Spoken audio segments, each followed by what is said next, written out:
Continue मिन लिसानी यफ़क़हू क़ौली। देखिए migration to Medina के जो जितनी अच्छी बड़ी मार्किंग स्कीम है ना, खुद एग्जामिनर ने बड़ी सी मार्किंग स्कीम दी हुई है।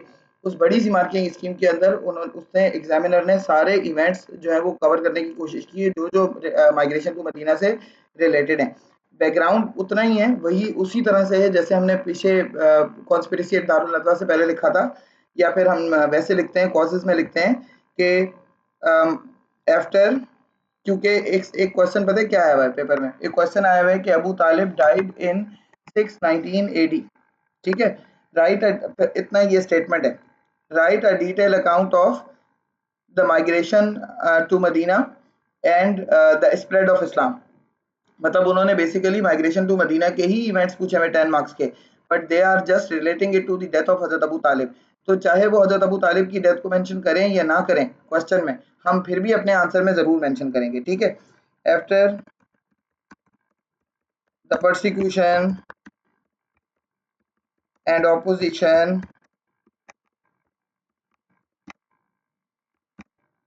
सम मुस्लिम्स, हमने थोड़ा सा माइग्रेटेड टू एबिसीनिया, थोड़ा सा हमने एबिसीनिया को भी रेफर कर दिया, एबिसीनिया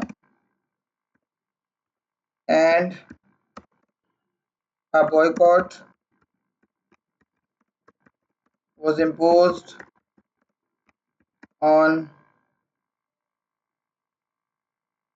Banu Hashim in Shaib Abi Talib. After the boycott, Khadija and Abu Talib died, which intensified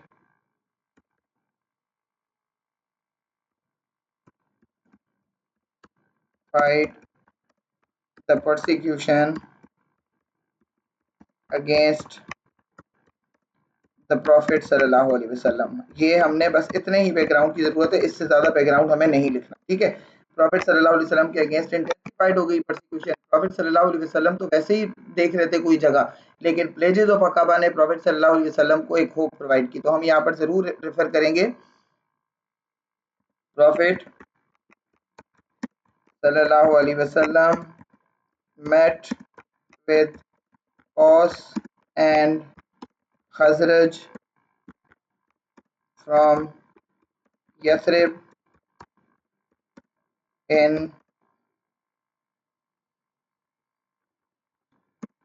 for pledges of Aqaba. They officially invited Prophet सल्लल्लाहु अलैहि वसल्लम टू यथरिब। अभी तक हम यथरिब ही लिख रहे हैं, देखो हम वो नहीं लिख रहे, मदीना नहीं लिख रहे, क्योंकि मदीना का नाम चेंज नहीं हुआ। प्रॉफिट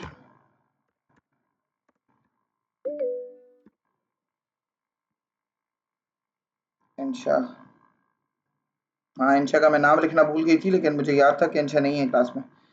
प्रॉफिट सल्लल्लाहु अलैहि वसल्लम initially granted the permission to the Muslims to migrate to Medina, but after the death, किसकी डेथ हुई थी जिस पर कुरैश ने प्लानिंग की थी असैसिनेशन प्रॉफिट सल्लल्लाहु अलैहि वसल्लम? मुतिम बिन अदी। Yes, Mutim bin Adi, very good. But after the death of Mutim, देखो ये ऐसे नाम हैं, आपने लर्न तो सिर्फ एक बार करना है, बट मल्टीपल आंसर्स में हमने मुतिम बिन अदी का नाम लिखा है। आप देखिए हमने बॉयकॉट ऑफ बनु हाशिम में मुतिम बिन अदी का नाम लिखा था, हमने जो है वो विजिट टू ताइफ में मुतिम बिन अदी का नाम लिखा था, फिर हमने कॉन्स्पिरेसी एट दारुल नदवा में मुतिम बिन अदी का नाम लिखा था, और अब हम माइग्रेशन टू मदीना में भी मुतिम बिन अदी का नाम लिख रहे हैं। तो आप अंदाजा करें कि नाम एक ही था, उस एक नाम को आपने मल्टीपल टाइम्स जो है वो लिखना है, इसलिए इस नाम को याद करना जरूरी है, ठीक है, तो मुतिम बिन अदी का नाम अब तो आपको याद भी हो जाना चाहिए, इतनी बार हमने रिपीटेडली इनका जिक्र किया है कि अब तो आपको रजिस्टर हो गया होगा इंशाल्लाह मुतिम बिन अदी का नाम। After the death of मुतिम bin अदी, Quraish planned Prophet's assassination at Darul Nadwa.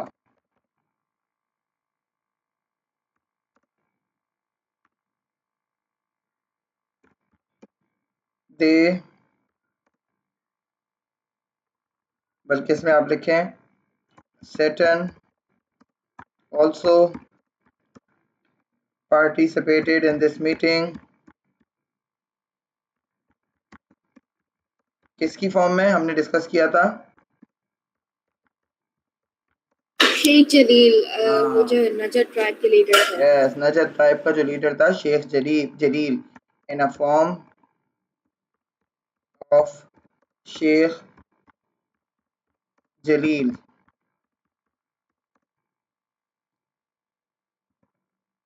They had 3 proposal against, हमने पीछे दारुल नदवा वाली कॉन्स्पिरेसी में पढ़ा है, अगेंस्ट प्रॉफिट सल्लल्लाहु अलैहि वसल्लम। क्या 3 प्रपोजल थे बेटा? क्या 3 प्रपोजल्स थे उनके? मैंने आपको कुरान एक वर्सेस का रेफरेंस दिया था सूरह अनफाल का। 3 प्रपोजल्स उन्होंने दिए थे, क्या क्या? मिस्टर, एक तो वो इमेंस वेल्थ थी, हाँ, एक अनडिस्प्यूटेड लीडरशिप और एक द मोस्ट ब्यूटीफुल मेडन। ये तो हो गया, ये तो बॉयकॉट ऑफ बनु हाशिम का हो गया ना, जिसमें उन्होंने ऑफर्स प्रेजेंट की थी। यहाँ तो उन्होंने 3 वो प्रेजेंट किए थे प्रॉफिट सल्लल्लाहु अलैहि वसल्लम के अगेंस्ट, 3 डिसीजंस प्रेजेंट किए थे जिसमें से एक एक्सेप्टेबल था। मिस, हाँ, सबसे पहले इन्होंने सोचा था वो जो उनको लॉकअप मतलब इम्प्रिजन करेंगे, हाँ, फिर उनको एग्जाइल करेंगे, और हम्म, थर्ड था वो जो असैसिनेट करेंगे। हाँ, वेरी और शैतान ने एग्री किया था असैसिनेशन पर। असैसिनेशन वाले पे। हाँ, इब्राहिम याद आया बेटा, वो तो 3 ऑफर्स बायकॉट ऑफ बनु हाशिम की थी ना। ये वाली जो ऑफर्स थी, ये ऑफर्स नहीं थी बेसिकली, उन्होंने 3 डिसीजंस दिए थे प्रॉफिट सल्लल्लाहु अलैहि वसल्लम के अगेंस्ट। 3 उनके पास ऑप्शंस थे कि ईदर हम उनको इम्प्रिजन कर देते हैं हमेशा के लिए, दूसरा ऑप्शन उन्होंने कहा कि हम एग्जाइल कर देते हैं उनको, मदीना से मक्का से निकाल देते हैं हमेशा के लिए, और तीसरा ऑप्शन उन्होंने कहा उनको कत्ल कर देते हैं। लेकिन जो शैतान था, ऐसी बात है, मीटिंग के अंदर पार्टिसिपेशन कर रहा था वो, उसने बार-बार लोगों को प्रोवोक किया और खुद भी कुरैश मोटिवेटेड थे कि लेट्स किल हिम, क्योंकि अगर हम बाकी 2 ऑप्शंस को चूज करते हैं तो always like we will be in the trouble, हमेशा के लिए हम ट्रबल में ही रहेंगे, मतलब कभी उसमें से we will not be able to get rid of him, हमारी जान तो नहीं छूटेगी उनसे और हमें उनको सफर करने ही पड़ते रहना पड़ेगा। तो बेहतर आइडिया ये है कि लेट्स किल हिम और फिर उसके बाद हम बाद में देख लेंगे क्या करना है। Either we will pay the किसास और द दियत, या किसास मांगेंगे या दियत मांगेंगे, हम कह देंगे कि भाई ये तो मॉब वाला कत्ल था, इसमें हम सब ने मिलकर मारा है, क्या कर लेंगे कुरैश ज़्यादा से ज़्यादा, या बनु हाशिम क्या कर लेंगे। तो ये तीनों ऑप्शन हमने यहाँ पे भी लिखने हैं, ईदर इम्प्रिजन हिम और exile him from Makkah और assassinate him।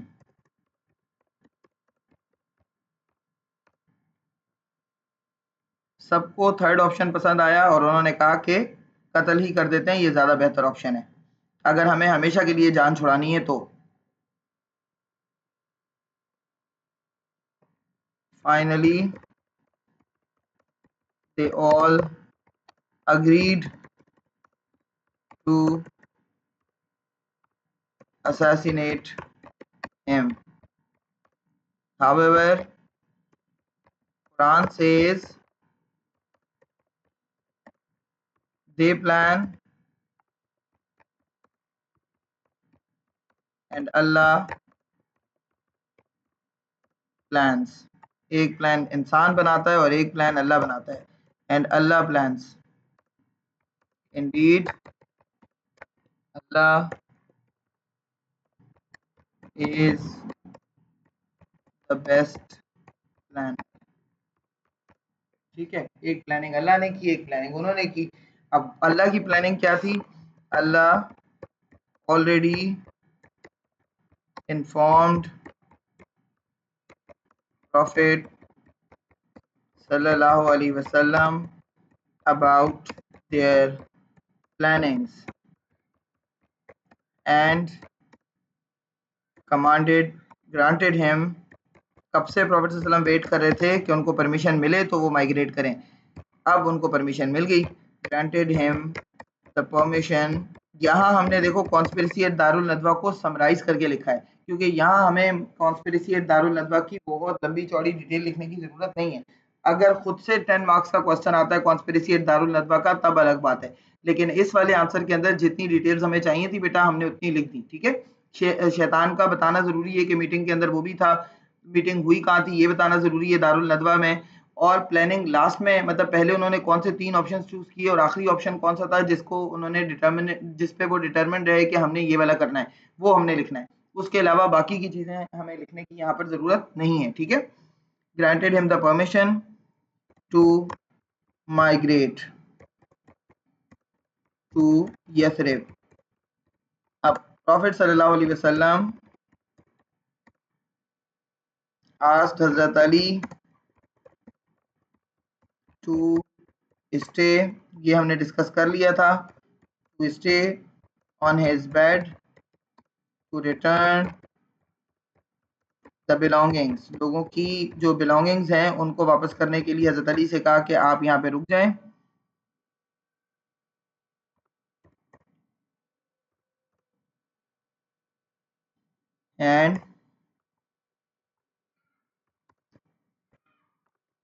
and Hazrat Abu Bakr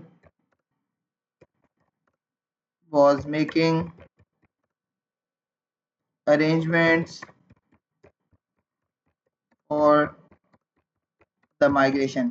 अब वहां हमने ये डिटेल नहीं लिखी थी, यहाँ हम लिखेंगे कि अबू बकर ने क्या अरेंज किया। अबू बकर प्रिपेयर्ड 2 कैमल्स। ठीक है, उन कैमल्स को उन्होंने रेडी रखा और फिर उसके बाद वो कैमल हमेशा से प्रॉफिट सल्लल्लाहु अलैहि वसल्लम के साथ रही। वो शी कैमल थी जो कि हजरत अबू बकर ने उनको at the time of migration gift की थी। क्या नाम था प्रॉफिट सल्लल्लाहु अलैहि वसल्लम की कैमल का, जो प्रॉफिट सल्लल्लाहु अलैहि वसल्लम की डेथ के सिलसिले Kaswa. हाँ, Kaswan. Kaswan was one of the beloved camel of the Prophet sallallahu alaihi wasallam and which could stay alive only for 6 months after the death of the Prophet sallallahu alaihi wasallam। Prophet sallallahu alaihi wasallam ने आगे की अपनी जितनी battles लड़ी हैं उनमें maximum में he participated on his she camel। फिर उन्होंने जो लास्ट सरमन अपना दिया है वो भी उसी she camel पर दिया था।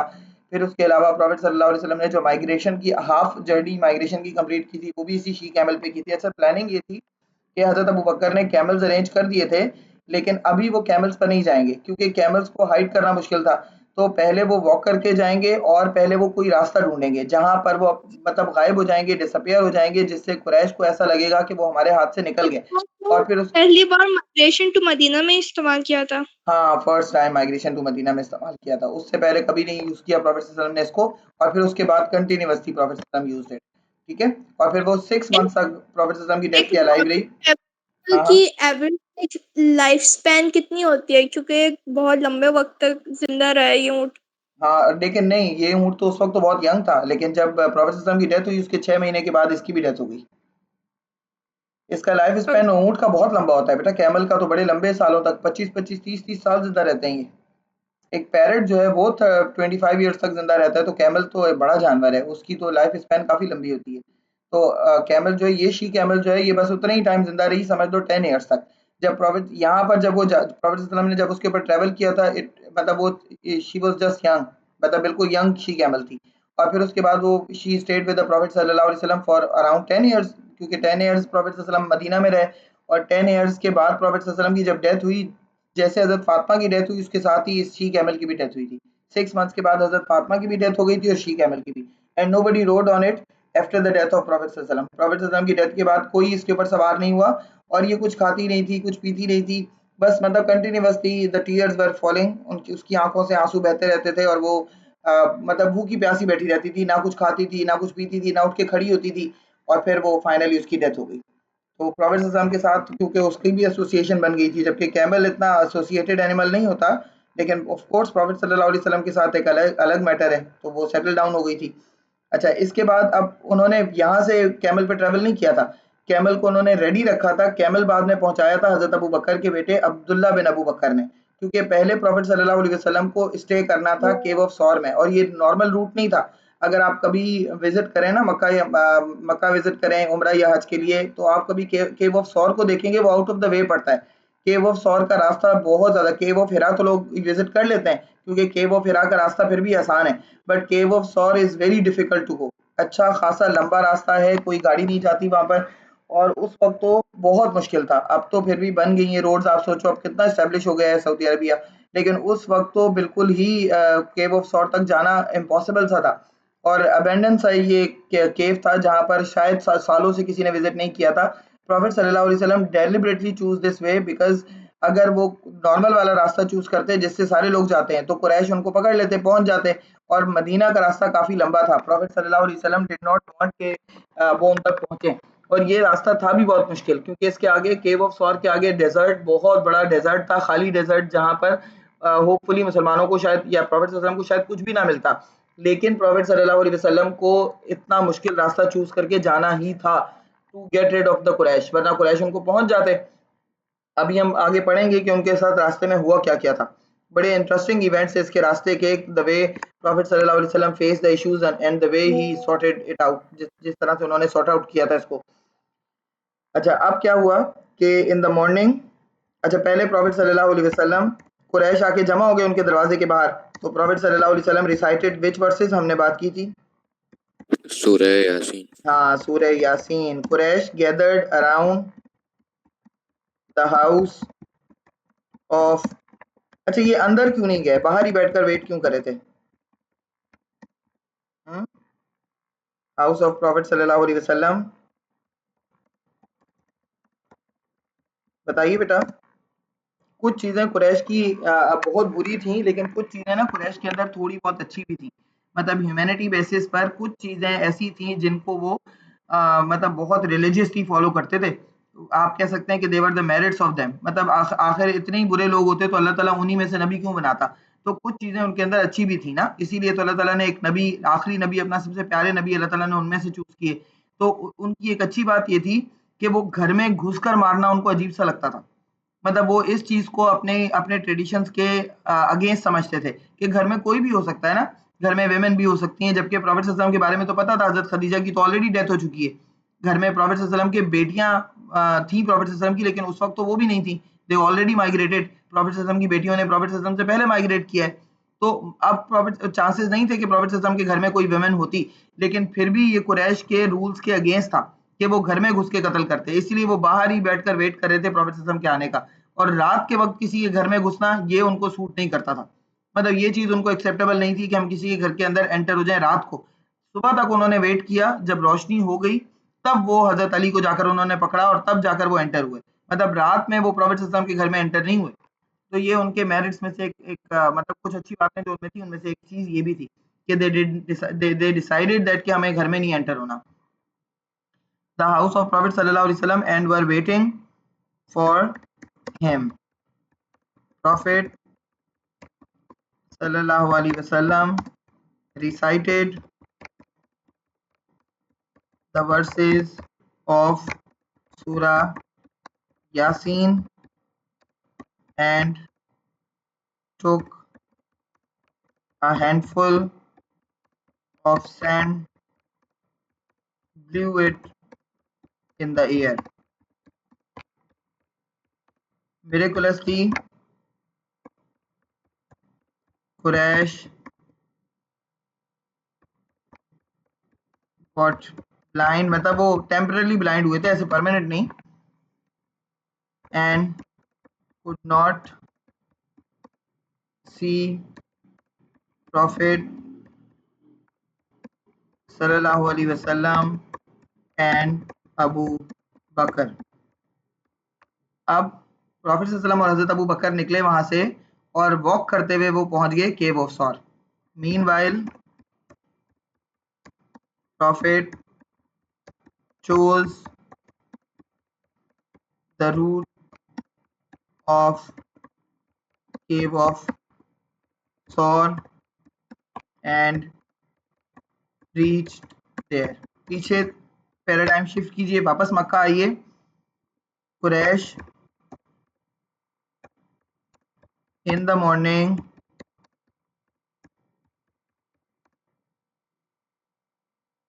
broke into the house of Prophet sallallahu alaihi wasallam and found Hazrat Ali there. They हजरत अली ने बताया भी नहीं कि वो कहाँ गए हैं, किस रास्ते से गए हैं। बड़ा उन्होंने पूछा, हजरत अली को बहुत टॉर्चर किया कि आप बताएं हमें कि कौन से रास्ते से गए हैं। हजरत अली को खुद भी नहीं पता था, वो झूठ भी नहीं बोल रहे थे। हजरत अली को इसीलिए नहीं पता था, उन्होंने खुद ही नहीं पूछा था कि उनको पता था कि बाद में कुरैश टॉर्चर करके उनसे पूछने की कोशिश करेंगे, और झूठ तो मुसलमान नहीं बोलते थे। हजरत अली डिडंट से एनीथिंग, उनको वाकई नहीं पता था कि कौन से रास्ते से गए।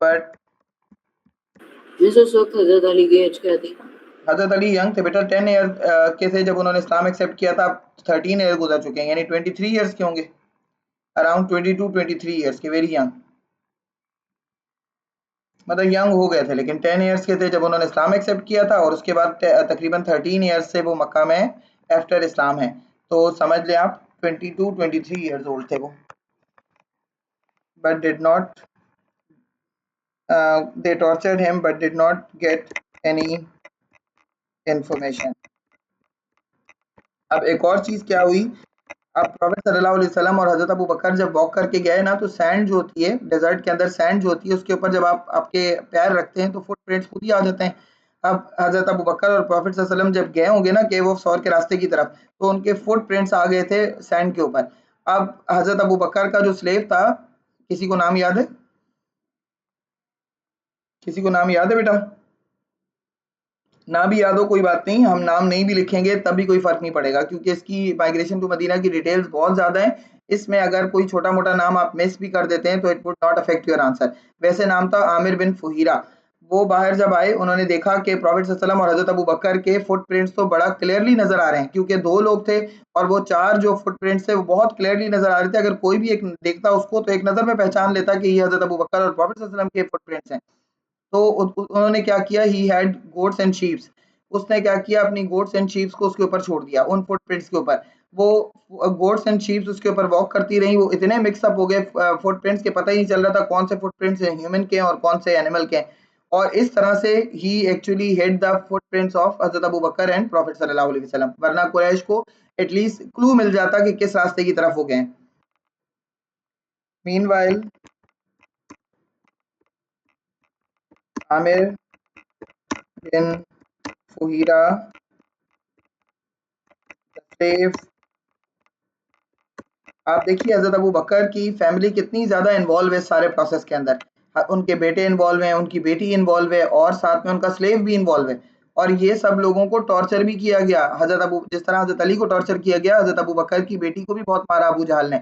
इतने जोर से उनके फेस पे उसने चमान मारा था अबू बकर की बेटी के फेस पर। हजरत कौन सी वाली बेटी? हजरत अबू बकर की 2 बेटियां थी ना, हम कौन सी बेटी की बात कर रहे हैं बेटा? हज़रत अस्मा। हाँ, हज़रत अस्मा बिनते अबू बकर। और इतने ज़ोर से फेस पे उसको उनके स्लैप किया था अबू जहल ने कि she got deaf after that, मतलब वो सुन नहीं पाती थी, उनके कान का पर्दा लोग कहते हैं कि फट गया था या जो भी था, लेकिन उनके कान को इतना बैडली अफेक्ट किया उस स्लैप ने कि she was unable to listen after that, उस कान से वो सुन नहीं पाती थी बाद में भी। तो मतलब अस्मा बिनते अबू बकर का भी आगे अकाउंट आएगा, वैसे तो पेपर में नहीं आता अस्मा बिनते अबू बकर का, लेकिन वो हज़रत ज़ुबैर की वाइफ हैं। हज़रत ज़ुबैर कौन से वाले हज़रत ज़ुबैर? हाँ, हज़रत ज़ुबैर कौन है? हुँ, 10 ब्लेसेड वो कंपेनियन। प्रॉफेट सल्लल्लाहु के कजन थे कोई? हाँ, प्रॉफेट सल्लल्लाहु अलैहि वसल्लम के कज़न थे, हज़रत सफिया के बेटे थे, और 10 ब्लेसेड कंपेनियन में से एक है ना, उनकी वाइफ थी अस्मा बिनते अबू बकर।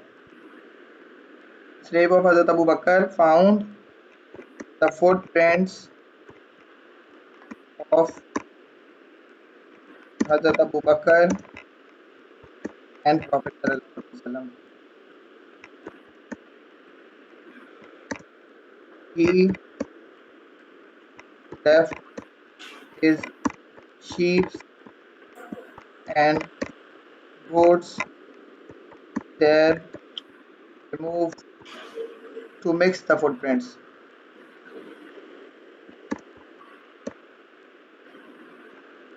ताकि क्लू ना मिले उनको कि किस रास्ते से वो गए हैं।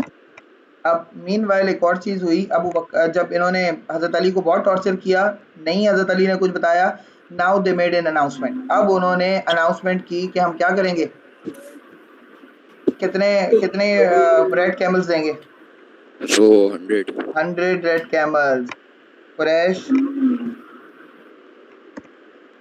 was so angry they made an announcement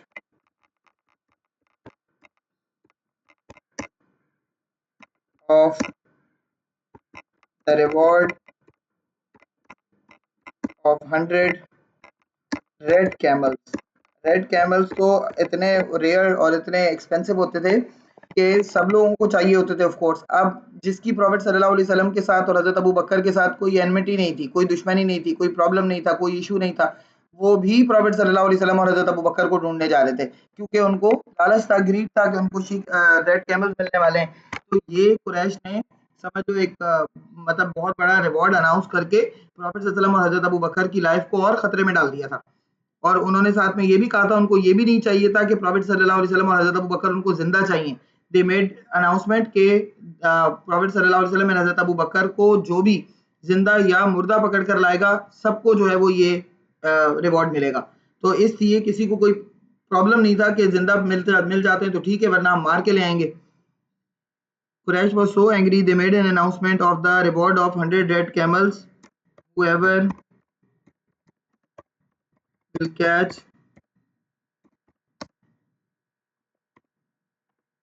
Prophet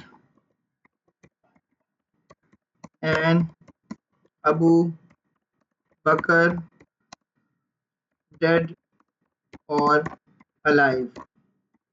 और एक बड़ा फेमस नेम है बंदे का, जो he tried his best to catch Hazrat prophet सल्लल्लाहु अलैहि वसल्लम एंड हजरत अबू बकर। वो वहां से निकला मदीना से, मक्का से, और उसका जो हॉर्स था ना वो बड़ा फेमस था। एवरी टाइम वो जो कास्ट फेस्टिवल होता था मक्का के अंदर, वो जो ड्यूरिंग द टाइम ऑफ हज होता था, जिसमें ये आए थे अंसार आए थे, यानी औस एंड खजरज, उसी फेस्टिवल के अंदर उसका हॉर्स जो है वो रेसिंग में पार्टिसिपेट करता था और हमेशा जीतता था, और बड़ा लॉयल हॉर्स था उसका। लेकिन इस टाइम पर वो चला ही नहीं। कौन बंदा था वो? ये नाम अभी आपको हज़रत उमर की खिलाफत में भी दोबारा पता चलेगा। सुराका बिन मालिक, सुना है कभी नाम? और ये मार्किंग स्कीम ये नाम दे रही है, इसलिए आपने ये लिखना है, ठीक है? जो चीज़, जो भी इंसिडेंट, जो भी इवेंट्स मार्किंग स्कीम मेंशन कर रही है ना, आपको वो सारे जो है वो अपने आंसर के अंदर मेंशन करने हैं। सुराका बिन मालिक tried to chase them in the greed of red camels. उसको कोई प्रॉब्लम नहीं था, ना हज़रत अबू बकर से, ना प्रॉफिट सल्लल्लाहु अलैहि वसल्लम से, लेकिन वो सिर्फ इन्फॉर्मेशन लाना चाहता था, कुरैश को बताना चाहता था, so that he could get the red camels. और ना सुराका बिन मालिक के अंदर बाद में भी ये टेंडेंसी थी। वो हमेशा से हज़रत उमर से के सामने भी और हज़रत प्रॉफिट सल्लल्लाहु अलैहि वसल्लम के सामने भी बड़ी दफ़ा उन्होंने कहा कि मुझे ना रोमन्स और ये जो स्पेशली रोमन्स जो हैं, ये जो क्राउन्स पहनते हैं, आई लव दीज़ क्राउन्स। और जिस तरह the way they used to like they wear the dress, जितना अच्छा उनका ड्रेस होता है जिसके अंदर सिल्वर, गोल्ड और डायमंड्स लगे होते हैं, मुझे ऐसा ड्रेस भी पहनने का दिल चाहता है। तो प्रॉफिट सल्लल्लाहु अलैहि वसल्लम ने स्माइल किया, और प्रॉफिट सल्लल्लाहु अलैहि वसल्लम ने बाद में ही लेटर ऑन ही एक्सेप्टेड इस्लाम ना। तो प्रॉफिट सल्लल्लाहु अलैहि वसल्लम ने सुराका से कहा कि you will not die until you will not wear these clothes, मतलब रोमन्स के जब तक तुम ये कपड़े नहीं पहनोगे तुम नहीं मरोगे। अब ना काफी बूढ़े हो गए, ये हजरत उमर की खिलाफत में काफी बूढ़े थे सुराका बिन मालिक। तो कोई वैसे पूछता कि सुराका की तबीयत कैसी है, या Suraqa how are you feeling, तो वो जवाब में कहते कि I will not die until I will not fulfill the prophecy of the Prophet sallallahu alaihi wasallam. I will wear the Roman dress first and then I will die. हमेशा से उनका यही जवाब होता था। और फाइनली जब पूरा रोम कॉन्कर्ड हुआ और वहां से बहुत सारा सामान आया, आप लोग हजरत उमर की खिलाफत में पढ़ेंगे, बहुत सारे उनके ड्रेसेस और उनके क्राउन्स और सब चीजें आई। हजरत उमर कॉल्ड सुराका बिन मालिक, क्योंकि प्रॉफिट सल्लल्लाहु अलैहि वसल्लम की प्रोफेसी उनको भी याद थी। तो हजरत उमर ने सुराका बिन मालिक से कहा कि whatever you want from this you can take it and you can wear it. तो पहले तो उन्होंने पूछा कि फॉर हाउ लॉन्ग, और हजरत उमर ने कहा कि जब तक तुम्हारा दिल ना भर जाए, पहन के रखो, कोई मसला नहीं है। वो उन्होंने चीजें ली सारी and he was very happy, he was wearing it, he was roaming around in the streets of Medina, खुशी खुशी ना, कभी क्राउन पहनते, कभी कपड़े पहनते, और फिर फाइनली वो खुद ही तंग आ गए कि मतलब now I don't want to wear them. तो मतलब हजरत उमर ने उनकी ये ख्वाहिश पूरी भी इसलिए की, एक तो इंसान का दिल भर जाता है ना, उनके दिल के अंदर एक वो थी, ग्रीड थी इस चीज की। तो प्रॉफेट सल्लल्लाहु अलैहि वसल्लम भी उस ग्रीड को खत्म करना चाहते थे और हजरत उमर भी, और फाइनली इट इज फिनिश्ड। और उसके बाद ही जाकर कुछ दिनों में ही सुराका बिन मालिक की डेथ हो गई। तो प्रॉफेट सल्लल्लाहु अलैहि वसल्लम की प्रोफेसी जब तक कंप्लीट नहीं हुई तब तक वो जिंदा रहे। तो लेटर ऑन बहरहाल ही एक्सेप्टेड इस्लाम। ये वही वाले सुराका बिन मालिक हैं, आगे हजरत उमर की खिलाफत में हमें दोबारा इनका नाम आएगा। ठीक है, अभी मैंने थोड़ा आपको बैकग्राउंड बता दिया है। तो he tried to chase them in the greed of red camels but his horse did not walk. वो अपने हॉर्स के ऊपर बैठते, उसको चलाने की कोशिश करते, वो इतने जोर जोर से चीखता और उनको नीचे गिरा देता सुराका बिन मालिक को। One attempt, second attempt, third attempt के बाद Suraqa bin Malik decided that कि there is some power who is stopping me, कि मैं, मेरा जो हॉर्स सबसे ज्यादा तेज चलता है, सबसे ज्यादा लॉयल है, आज अगर ये नहीं चल रहा, इसका मतलब है कि there must be something wrong, कोई ऐसी चीज है जो मुझे रोक रही है, मुझे इनका पीछा नहीं करना चाहिए, मुझे इनको चेज नहीं करना चाहिए। सुराका बिन मालिक ने अपने इंटेंशन को गिव अप कर लिया and he return back and later on he accepted Islam, क्योंकि उन्हें ये यकीन हो गया था कि कोई पावर तो ऐसी है जो मुझे रोक रही है। दिस इज नॉट नॉर्मल कि मेरा जो, मैं जब भी हॉर्स के ऊपर बैठ रहा हूँ वो चल नहीं रहा। Did not walk, he made multiple attempts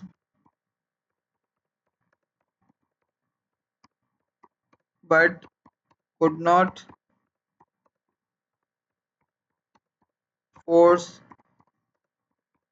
his could not force his horse to walk.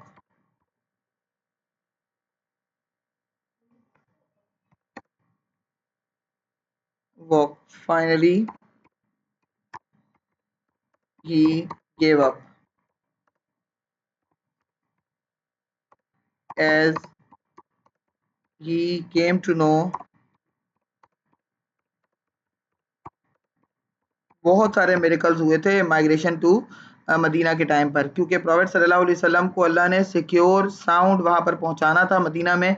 तो अल्लाह ताला ने सारे मिरेकल्स रास्ते में, जो जो जहां जहां प्रॉफेट सल्लल्लाहु अलैहि वसल्लम एंड हजरत Abu Bakr were suffering, prophet सल्लल्लाहु अलैहि वसल्लम was provided the way, Allah ताला ने उनको कोई ना कोई रास्ता दे दिया। देयर मस्ट बी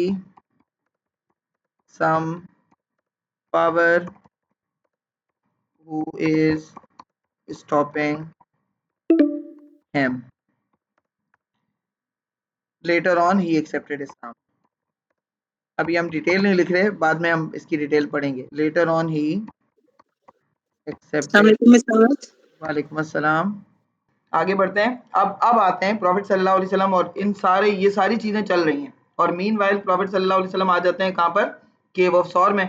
अब केव ऑफ सौर बहुत, मतलब मैंने कहा ना, जैसे अबैंडन किस्म का केव था, वहां से लोग गुजरते भी नहीं थे, मतलब ये वाला रूट यूजुअली लोग नहीं लेते थे, जिसकी वजह, क्योंकि एक तो ये डेजर्ट में था, बिल्कुल रेगिस्तान, वहां पर सराउंडिंग में कुछ भी नहीं था, कोई घर नहीं थे, कोई पॉपुलेशन नहीं थी, आबादी नहीं थी, कुछ भी नहीं था, दूर दूर तक कुछ नजर नहीं आता था, जिसकी वजह से it was very difficult to stay there, और फिर वहां से निकलकर मदीना तक का ट्रेवल भी बहुत डिफिकल्ट था। लेकिन बहरहाल प्रॉफिट सल्लल्लाहु अलैहि वसल्लम ने पर्पसली चूज किया था इसको। अब वो जब सौर पहुंचे, वहां पर स्टे करना भी बहुत मुश्किल था। मीनवाइल अब ये पीछे ये सब कुछ चल रहा है, लेकिन प्रॉफिट सल्लल्लाहु अलैहि वसल्लम पहुंच गए। प्रॉफिट सल्लल्लाहु अलैहि वसल्लम एंड हजरत अबू बकर रीच्ड एट, अच्छा वो जो क्वेश्चन में कह रही थी ना, जो मुस्तफा आज मुझे कह रहे थे बेटा तुम, कि वो केव of Hira and cave of सौर वाला, मैं आपको मार्किंग स्कीम भेजूंगी, आप देखिएगा। बाकी हमने सब डिटेल में नहीं लिखना, केव ऑफ हिरा और केव ऑफ सौर में हमने ना समराइज करना है। तो चूंकि वो दो इवेंट इकट्ठे होंगे, फर्स्ट रेवलेशन एंड माइग्रेशन, तो वहां पर आपने एक्सट्रीम लेवल पे जाके समरी करनी है। तो लेकिन केव के इंसिडेंट आपने सारे डिटेल में लिखने हैं। अभी जो इंसिडेंट शुरू हो रहे हैं ना, उस वाले जो केव ऑफ हिरा और केव ऑफ सौर वाले आंसर में ये वाले जो इवेंट्स हैं ये इन डिटेल जाएंगे। ठीक है, केव के अंदर काफी सारी चीजें हुई थी। एक तो कुरैश पहुंच गए थे, उन्होंने देख लिया था प्रॉफिट, मतलब देखा नहीं था प्रॉफिट सल्लल्लाहु अलैहि वसल्लम और हजरत अबू बकर को, उन्होंने केव देख लिया था। वहां से कैसे उनको अल्लाह ताला ने बचाया, फिर उसके केव के अंदर हजरत अबू बकर ने जो रोल प्ले किया प्रॉफिट सल्लल्लाहु को सपोर्ट करने के लिए, वो भी हमने मेंशन करना है। तो केव के जो इंसिडेंट है वो उस वाले आंसर के अंदर इन डिटेल जाएंगे। ठीक है, बाकी पिछली वाली सारी कहानी क्या हो जाएगी, सरप्राइज, सिर्फ समरी करके डालेंगे। और ये वाली जो इंसिडेंट है अभी जो स्टार्ट हो रहे हैं, these incident will be written in detail in this answer, in other answer. वो जो केव ऑफ सौर और केव ऑफ हिरा वाला आंसर है, reach at the cave of सौर, कितने दिन और कितनी नाइट्स स्टे किया था इस केव में? हम्म, कितने डेज और कितनी नाइट्स स्टे किया था बेटा, any idea? 3 days and 3 nights and 3 nights। अच्छा, केव के अंदर छोटे छोटे होल्स थे बहुत सारे। अब ना किसी भी होल से कोई, क्योंकि डेजर्ट है, डेजर्ट के अंदर आपको अंदाजा है कि सांप बिच्छू किसी भी तरह की कोई कोई ऐसा इंसेक्ट, हार्मफुल सारे इंसेक्ट्स होते हैं जो कि डेजर्ट के अंदर होते हैं, इवन स्पाइडर्स भी वहां पर हार्मफुल होते हैं। तो कोई ऐसा इंसेक्ट निकल के बाहर आ जाए जो प्रॉफिट सल्लल्लाहु अलैहि वसल्लम को हार्म करे, उसके लिए हजरत अबू बकर ने क्या किया? हाँ, होल्स को कवर कर दिया। हाँ, होल्स को किस चीज से कवर किया? किस चीज से कवर किया बेटा? क्लॉथ से। हाँ, क्लोथ से। उनके पास एक शॉल थी, हजरत अबू बकर वॉज वेयरिंग, कहीं कहीं पर उनकी शर्ट के बारे में भी आता है, बट मार्किंग स्कीम चूंकि शॉल कह रही है, चादर कह रही है, तो आप भी चादर ही लिखें। उनके पास एक शॉल थी, हजरत अबू बकर एक शॉल ओढ़ के रखते थे। उन्होंने वो शॉल अपनी टेयर की, फाड़ी, और उस शॉल के एक एक पीस को उन्होंने हर एक होल में रख दिया। लेकिन होल इतने ज्यादा थे कि उनकी शॉल खत्म हो गई, बट एक होल अभी भी बाकी बच गया। ये भी अल्लाह की तरफ से एक टेस्ट था, एग्जाम था। उन्होंने उस होल के अंदर क्या रख दिया? अपना टो, जो अपना पैर का जो अंगूठा है ना, वो उन्होंने उस होल के ऊपर फिक्स कर दिया।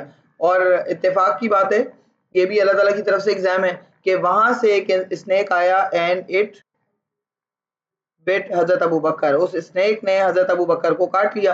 अब हजरत अबू बकर की ना लैब में प्रॉफिट सल्लल्लाहु अलैहि वसल्लम का हेड था। प्रॉफिट सल्लल्लाहु अलैहि वसल्लम सो रहे थे। हजरत Abu Bakr was controlling his tears and his like sound, ताकि उनकी आवाज से प्रॉफिट सल्लल्लाहु अलैहि वसल्लम जाग ना जाएं। बट फिर भी उनका एक आंसू बहा और वो प्रॉफिट सल्लल्लाहु अलैहि वसल्लम के फेस पर गिरा जाकर।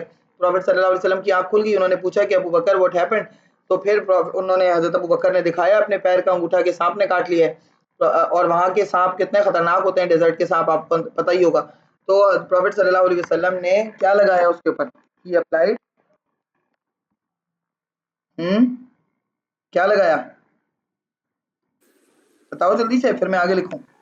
अपना सलाइवा लगाया था इस पे। हाँ, अपना सलाइवा। प्रॉफिट सल्लल्लाहु अलैहि वसल्लम applied his saliva on the foot of Hazrat Abu Bakr which cured him. वो उनका सलाइवा के अंदर अल्लाह ताला ने ऐसा वो रखा था, क्योर रखा था, वो एक तरह के ऑइंटमेंट का उसने काम किया, और हजरत अबू बकर का पैर बिल्कुल ठीक हो गया। ही वाज एब्सोल्युटली फाइन, ना तो कोई पेन था और ना कोई निशान था, बिल्कुल ठीक हो गए वो। हजरत Abu Bakr try to protect profit सल्लल्लाहु अलैहि वसल्लम and he covered all the holes in the cave with the piece of his shawl. Still, one hole remained uncovered.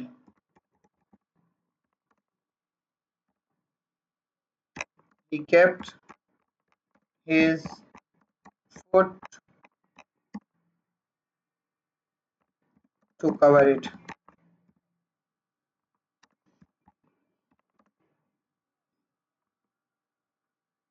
And a snake bit him from that hole. Prophet sallallahu alaihi wasallam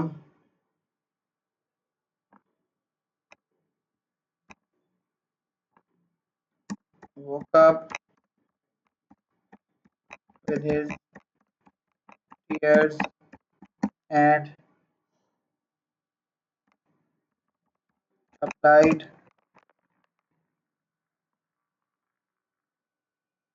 hello अस्सलाम वालेकुम। वालेकुम अस्सलाम। हाँ ना, पानी चाहिए मुझे। वैसे तो 3 बोतलें मेरी, एक एक पानी की बोतल है। अगर आज नहीं ला सकते तो कल ले आइएगा। तो दे दें मुझे। हाँ हाँ, आ जाए आ जाए। 3 ले दें मुझे। हाँ 3 दे दें। ठीक है, ओके। चलिए। Applied saliva on the wound which। हाँ बेटा, कोई कुछ पूछ रहा है? मिस क्या सलाइवा नहीं है वो ए के साथ? हाँ होगा ना। मैंने नहीं लगाया बेटा, मैं लगाया होगा लेकिन वो दबा नहीं बटन।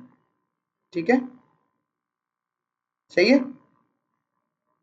विच क्योर्ड हिम। सही है। ये स्पेलिंग में मैं टाइप बहुत तेज तेज करती हूँ। अगर कभी आगे पीछे हो जाया करे तो तुम लोग उसको देख लिया करो। ठीक है, मुझे या तो मुझे बता दिया करो या खुद सही कर लिया करो, क्योंकि आई टाइप वेरी फास्ट, तो कभी कभी कुछ ना कुछ वर्ड टाइप हुए बगैर मैं आगे निकल जाती हूँ। Won't which cured him. अच्छा, उसके बाद कुरैश भी फाइनली पहुंच गए। Quraysh also manage to reach. पता नहीं वो कैसे पहुंचे, किसी ने कोई स्पाई ऑन तो नहीं किया, लेकिन बहरहाल वो हर रूट को देख रहे थे ना, जिस जिस रूट से मदीना जाया जा सकता था, देवर चेकिंग ऑल दोज रूट्स। तो फाइनली वो केव ऑफ सौर वाले रूट पे भी पहुंच गए, और वो केव ऑफ सौर तक भी पहुंच गए। इतना करीब पहुंच गए केव ऑफ सौर के बिल्कुल एंट्रेंस के ऊपर कि प्रॉफिट सल्लल्लाहु अलैहि वसल्लम एंड हजरत Abu Bakr could see their feet. मतलब वो उनके पैर उनको नजर आ रहे थे। हजरत अबू बकर वो एक्सट्रीमली स्कैर्ड, वो इतने ज्यादा डर गए। क्या वो अपनी वजह से डर गए हजरत अबू बकर बेटा? Prophet sallallahu हाँ, प्रॉफिट सल्लल्लाहु अलैहि वसल्लम की वजह से डर गए, अपनी वजह से नहीं डरे। वो तो प्रॉफिट सल्लल्लाहु अलैहि वसल्लम की वजह से डर गए। उनको लगा कि अगर इन्होंने पकड़ लिया हमें तो ऑफ कोर्स हजरत अबू बकर को तो उन्होंने क्या ही कहना था, प्रॉफिट सल्लल्लाहु अलैहि वसल्लम को वो नहीं छोड़ेंगे, जिसकी वजह से वो बहुत डर गए। प्रॉफिट सल्लल्लाहु अलैहि वसल्लम ने जब उनको देखा इतना डरा हुआ, तो प्रॉफिट सल्लल्लाहु अलैहि वसल्लम ने कंसोल किया उनको।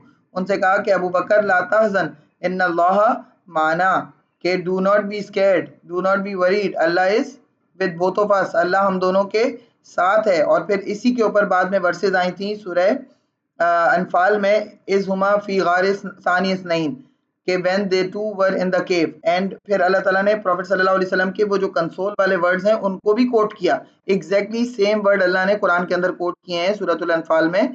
अल्लाह says that when there were two in the caves and one was very upset, उन दो में से एक बहुत अपसेट था, and then you consoled him. यानी प्रॉफिट सल्लल्लाहु अलैहि वसल्लम को अल्लाह एड्रेस करके कह रहा है कि जब आप उनको कंसोल कर रहे थे, एंड यू वर सेइंग ला तहज़न इन्नल्लाह माना, do not be worried, Allah is with both of अस, कि अल्लाह हम दोनों के साथ है। यानी हम दो हैं लेकिन तीसरा हमारे साथ कौन है? कौन है तीसरा हमारे साथ वहां केव में? अल्लाह है ना। Quraysh also manage to reach there and हजरत Abu Bakr could see their feet from inside. He was worried for Prophet sallallahu alaihi wasallam. Prophet sallallahu alaihi wasallam consoled him। ये आपका रेफरेंस बन जाएगा। Do not be worried, indeed Allah is with both of अस। हम यहाँ पे मैं बार बार both की बात क्यों कर रही हूँ, क्योंकि अल्लाह ने कुरान के अंदर भी ना इसी तरह से मेंशन किया है, टू की बात की है। मतलब माना का जो वर्ड है ना, माना, इसका मतलब है टू। तो हमें टू को यहाँ पर मेंशन करना जरूरी है, यानी हम दोनों के साथ तीसरा अल्लाह है। तो ये जो प्रॉफिट सल्लल्लाहु अलैहि वसल्लम के वर्ड्स है ना, हम इनको एज इट इज ही कोट करेंगे ताकि इनकी मीनिंग ना बदले। अगर हम सिर्फ ये लिख देंगे अल्लाह इज विद अस, तो अस के अंदर तो प्लूरल कहा जाता है ना, हम इंग्लिश में तो उसको प्लूरल कहते हैं, और अरेबिक में जबकि वन, टू और फिर उसके बाद प्लूरल होता है। ठीक है, सिंगुलर, टू एंड प्लूरल, जबकि इंग्लिश में ऐसा नहीं होता। तो हमने फिर इसकी अलग से बोथ ऑफ अस मेंशन कर दिया, ठीक है, ताकि कुरान की ट्रांसलेशन ना बदले। Later on these